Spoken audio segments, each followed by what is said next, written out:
Well, it's a pasta dish, but it's way past your basic mac and cheese. Here's our Taste of the Ozarks chef, Nicole Young, with delicious details. Hey everyone, welcome back to Taste of the Ozarks. It is officially springtime and I have a recipe that just screams spring and is such an easy meal to make for your family. It's got some great spring ingredients but really good fresh flavors. So today we are going to make asparagus goat cheese pasta, but let's talk about our ingredients a little bit. So we've got some penne pasta noodles here. I picked penne specifically because penne has these ridges on it and that kind of helps to capture our sauce, which we're going to make in our pan along with our toppings. We've also got our asparagus here. For those of you who grow asparagus in the Ozarks, we are just a few short weeks away from asparagus starting to pop up out of the ground. So this is a great recipe for your fresh asparagus. A little lemon just to add some zest to it. Goat cheese is the primary ingredient in our sauce. The sauce is going to come together so quickly. And then we've just got some halved grape tomatoes and some fresh basil. So let's go ahead and start with our asparagus. I'm going to go ahead and stack it up here, and you can see these kind of lighter, woodier ends. This is really fibrous and not really something that you want to eat. So we are going to cut off about the bottom 1.5 inches, 2 inches of our asparagus. If you want to, you can just snap them off because it'll naturally show you where the end of that woody area is, but this way is a little more uniform and a little more quick. I'm going to cut these in about 1-inch pieces. Doesn't have to be exact, but once we're into 1-inch pieces, we're going to toss these back into our pan back here. And then we'll get to talking about how we're going to put together our sauce. So as our asparagus starts to saute a little bit and starts to soften up, we're going to add in some of these other ingredients. And you can see the goat cheese is pretty solid and whole right now. Once we put it in this warm pan, it's really going to start to liquefy and soften up really well.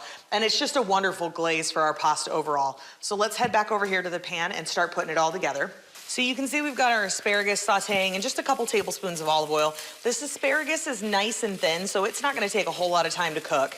This dish, as it is vegetarian, but if you wanted to add some meat to it, I really like some chopped up prosciutto in here. You could do some chicken pieces, you could do shrimp. I mean, really anything you wanted to add would be just fine. And you can see the asparagus is kind of starting to get a brighter color of green. Just as soon as it's to that point, we want to go ahead and add our fresh tomatoes into this. If you're not a fan of tomatoes, you certainly don't have to add this to this dish. I like the brightness that the tomatoes adds. We're going to go ahead and create a little crater in the middle here, and we're going to add our goat cheese to this. And this goat cheese is immediately going to start to melt, and you can see it's kind of starting to stick to the bottom of the pan a little bit. As it gets even warmer, it's going to stick to these ingredients as we stir them around. So we'll just start to do that and start to get our vegetables and our tomatoes kind of coated in this nice soft goat cheese. Now we pre-cooked our pasta, which you'll want to do at home. You don't have to do penne. You could really do any kind of pasta that you want to, but this pasta has actually been cooled all the way through. So we're going to actually just reheat it here in our pan. And now that we've got all this in here, we're just going to give it a nice stir and get it coated. We're going to add just about 1/2 teaspoon of salt and pepper to this, just to make sure we've got some good flavoring to it. Keep stirring that around there. And at this point, we're going to add just a little bit of water from the pasta, just to kind of help soften up that goat cheese a little bit more and spread it around a little bit more.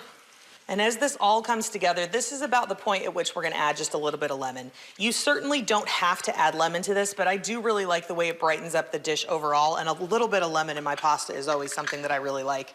I'm using a citrus reamer here just because I don't want to get the lemon seeds in my pasta. I'm actually only going to use half of this lemon because it's a pretty good size one, and we don't want to overpower it with that citrus flavor.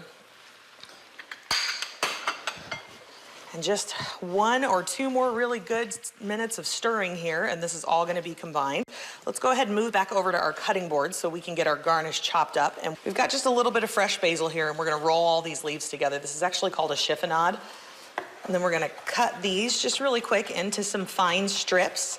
Basil adds a little bit of sweetness to it. It adds that wonderful herb flavor to it and some really great freshness as well.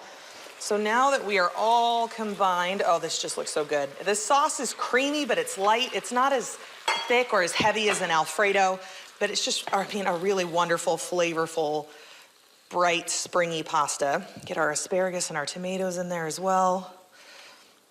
And then we are going to top this with just some of this fresh chopped basil. And I mean, the smell of this is absolutely wonderful. This is a delightful spring pasta dish. You could add some fresh peas to this if you wanted to. You could add a little bit of fresh grated Parmesan if you want to. Either way, absolutely delicious. Fan favorite at my house. The kids absolutely love it. Give it a try, and we'll see you guys next time on Taste of the Ozarks.